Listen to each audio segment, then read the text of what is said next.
No, there's nothing wrong with your TV set. It's just that compared with the razzle-dazzle of the modern world, the past was really pretty colourless. And in spite of what you may think, the food in that picnic was monotonous, limited, and bland.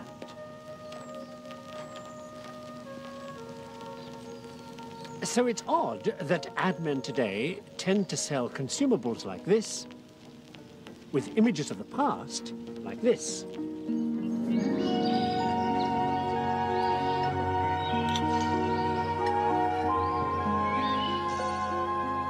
It's all made to look like an age of rosy apples, farm-fresh eggs, crusty loaves, simple pleasures. The way things used to be. The real thing. Truth is, of course, our food's far healthier than theirs ever was, whatever the commercial tells you. Why? Well, that's what this program's all about. How, thanks to a couple of clues you're looking at right now, we're able these days to make it all better than the real thing.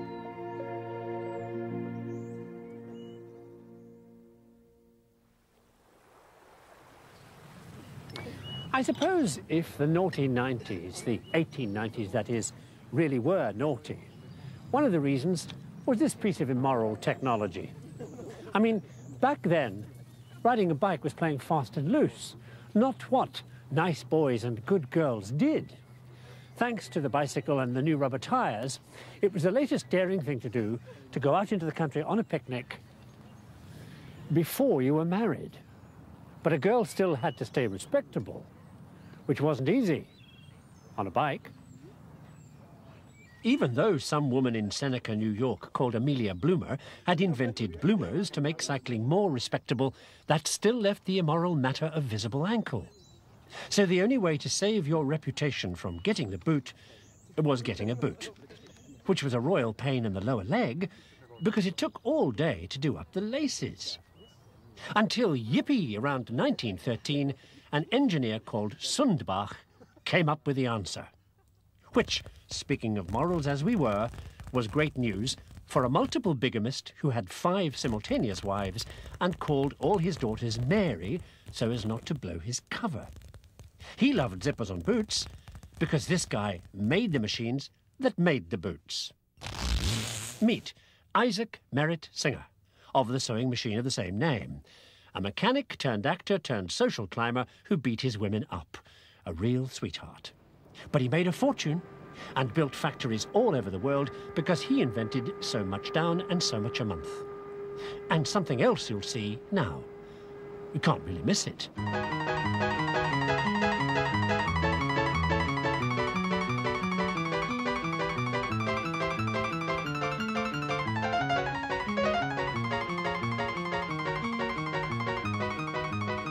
Okay, you get the point. Singer's machines are cheap because they're made of interchangeable parts.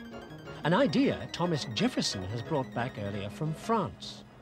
Well, he's also had this row with a French scientist called Buffon, who's written a book about, well, let's say, everything since creation. Buffon's book contains a vitriolic attack on America, which he's never been to. According to Buffon, everything in America is retarded because it's so cold, and degenerate American life forms are inferior to the French. Knocking America becomes popular with other French scientists who've never been there either, and who invent 37-pound Louisiana frogs, and everything American having syphilis. But what riles Jefferson most is Buffon's remark about all American animals being smaller than anything French. Things have now really hit the fan. So Jefferson tells somebody in America to mail Buffon a consignment of large American animals with a note saying, "How'd you like them apples?"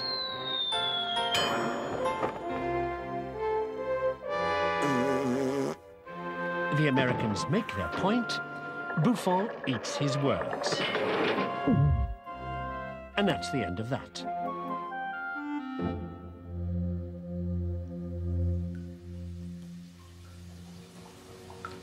Jefferson and Buffon, and everybody else back then before Darwin, were all deeply into something known as the Great Chain of Being.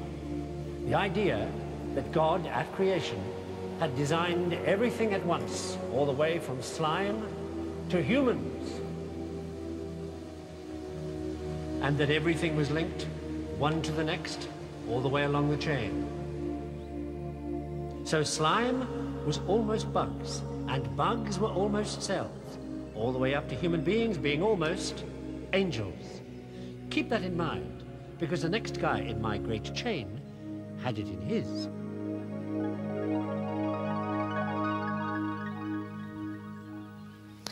He was a German genius, diplomat, librarian and mathematical whiz called Leibniz. And in 1675, he decided to measure what was happening in the sky. This kind of happening. Leibniz was interested in the effect of the sun's gravity on planetary orbits, so he needed to calculate constantly changing velocity, like the rate this is falling now. At this infinitesimally small split second, not a zillionth of a second before, not a zillionth of a second after. The kind of math Leibniz developed to let him do that infinitesimally small measurement bumped him right up against the good old great chain of being, in which the graduation between one species and another, from slime all the way up, were, as you remember, infinitesimally small. So Leibniz said, I bet there are links between species so infinitesimally small, you can't see them with a human eye. And like all those hotshots you love to hate because they always win their bets, he only said that because he had seen them. 300 letters written by a Dutch shop assistant and microscope freak called Leeuwenhoek to this pompous lot of old twits in the English Royal Society. The letters are all about what Leeuwenhoek has seen through his new microscope, teeny-weeny animals.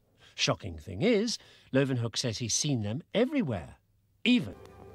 Huygens, being an intellectual, takes a theoretical approach to the problem. If light is what brings the images of anything to your eye, then how does light itself actually move? Huygens decides that light is made of little particles that hit other particles and pass their force on through them to others. In a straight line, like this.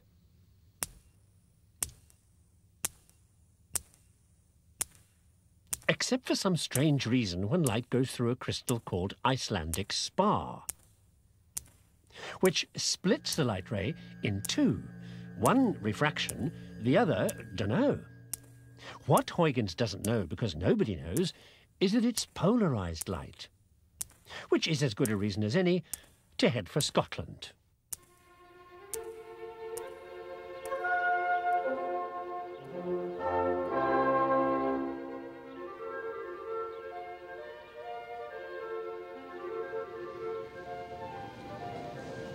Things took a turn for the tartan when in 1828 an Edinburgh University geology type called Nicol, who was into rocks and crystals and such, fiddled around with a bit of Icelandic spar and came up with a thing called a Nicol prism that would produce that strange polarized light on demand.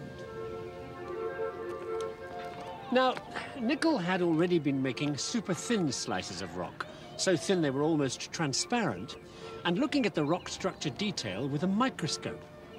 And then he realized if you made super thin slices and shone the polarized light through them, some of the rock structures would affect the light according to what their molecular structure was. Like this, look. That's limestone, basalt, granite. Now, somebody somewhere was desperate to know about this magic ability to see through rocks, right? Except Nicol didn't tell anybody. So how do I know? Well, let me show you with a couple of polarized lenses. One on the camera, you put yours in, Jim, thank you, and one in my hand. Have you ever tried doing this with polarized lenses? See? That's because when you rotate the lenses, you rotate the polarized beams of light. And when the two beams are at right angles to each other, they cancel each other out. Then you go on rotating, and there comes the light again. In 1840, that trick boosted the whole economy because it got used to analyze sugar molecules. And sugar then was like petroleum today. Sugar profits encouraged investment in Scottish industry. Now, industry needed metal, and for that you needed better burning coal than Scotland had. Till some guy blasted hot air into coal furnaces. And bingo, you're looking at Scottish steel. Being able to use the local low-grade coal turned Scotland into an iron-making industrial country overnight. And all that ironstone and coal the Scottish miners started digging out of the ground kicked off a mining boom that would finally make nickel famous. Well, kind of. See, this fellow called Witham had met Nickel at Edinburgh University, and Nickel had told him all about those super-thin rock slices, remember?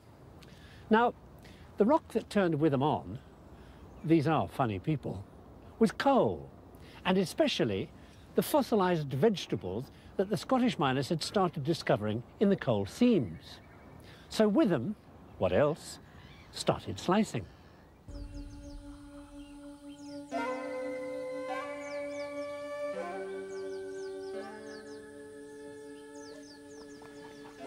You will have no doubt noticed that we are now in a place just a touch hotter than Scotland, right?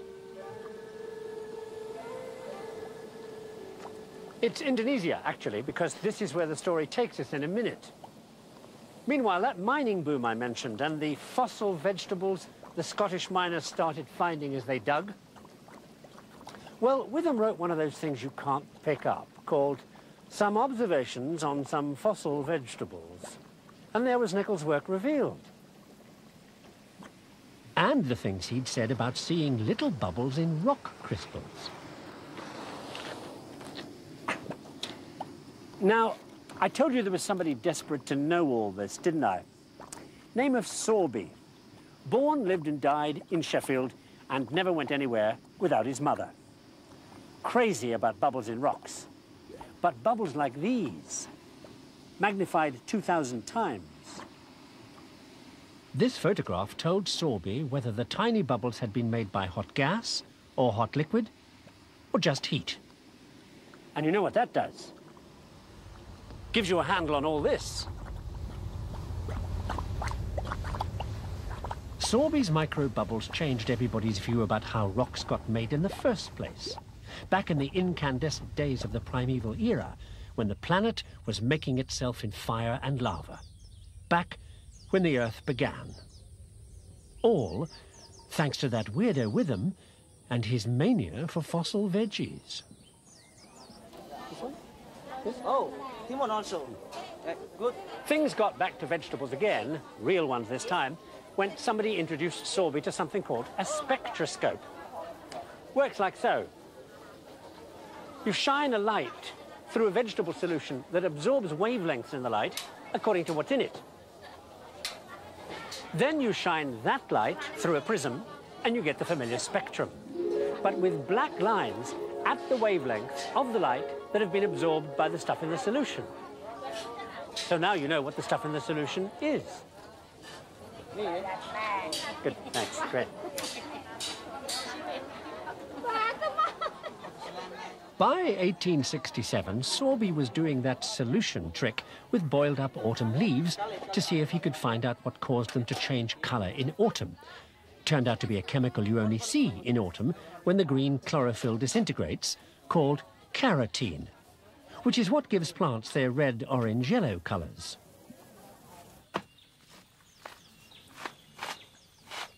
Now, the thing about carotene is what you're looking at now, or any time.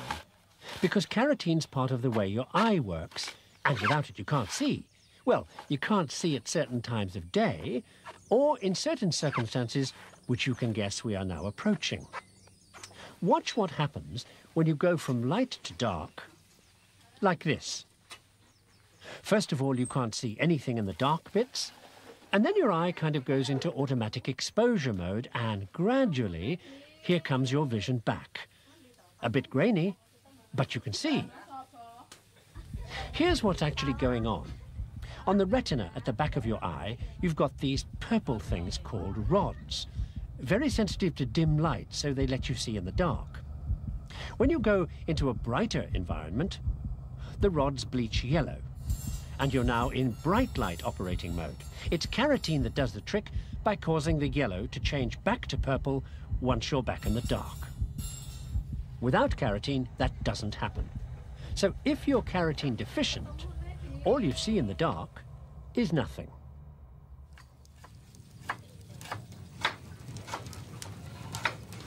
Which leads me to Indonesia's greatest gustatory delight, nasi goreng, which brings together chicken and rice, which is what I'm also about to do.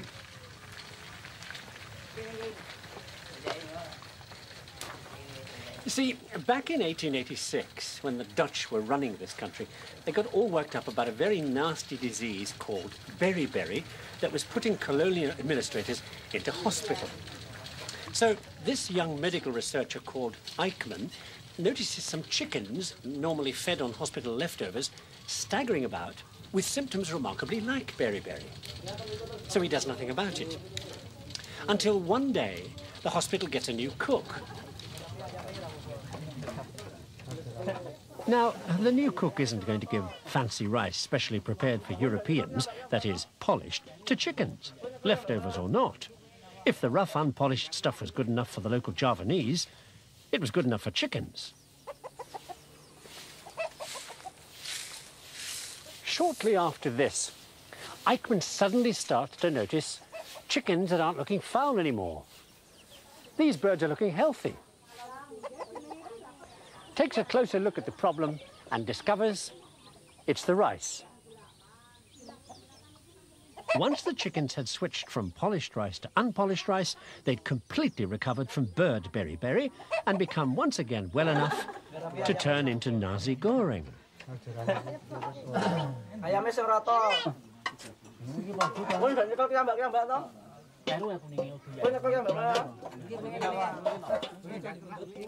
Turned out their disease was another one of those deficiency things, like carotene deficiency night blindness, remember?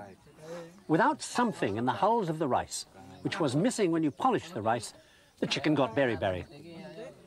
But what was the missing something? In 1917, the whole thing hit the front page.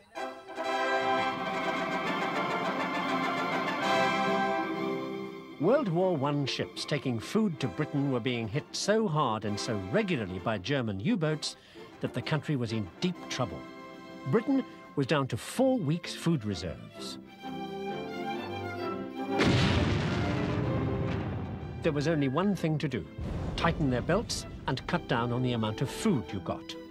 So Britain introduced rationing. But would rationing give people enough food to survive? Anyway, what was a healthy diet? So a guy called Gowland started taking a close look at the eating habits of rats and discovered that even if you gave rats more food than they could eat, without a particular kind of food in their diets, they wouldn't grow. There was something missing in their food, and maybe in human food too, that was having the same effect as the deficiency problems with chicken beriberi and that night blindness thing, remember? Something you needed as well as the basic carbohydrates and fats and minerals you got in food. Gowland called the something, whatever it was, accessory food factors. Which brings me back to that picnic and why I said at the beginning that modern food is better than theirs was. It didn't take long to find out what the mystery food factors were that you had to have in your diet. We call them vitamin A, B, B1, B12, C, D, and so on, because when they were discovered, we didn't know what chemicals they were, so they just got letters. So there you have it. Thanks to bikes and zippers and sewing machines and light waves and fossils and Dutch chicken, we got vitamins. And enrichment, enhancement, and all those other names we give it when the food's better than the real thing. Oh, you know what the food was that the rats weren't getting? Milk. Don't forget to drink yours.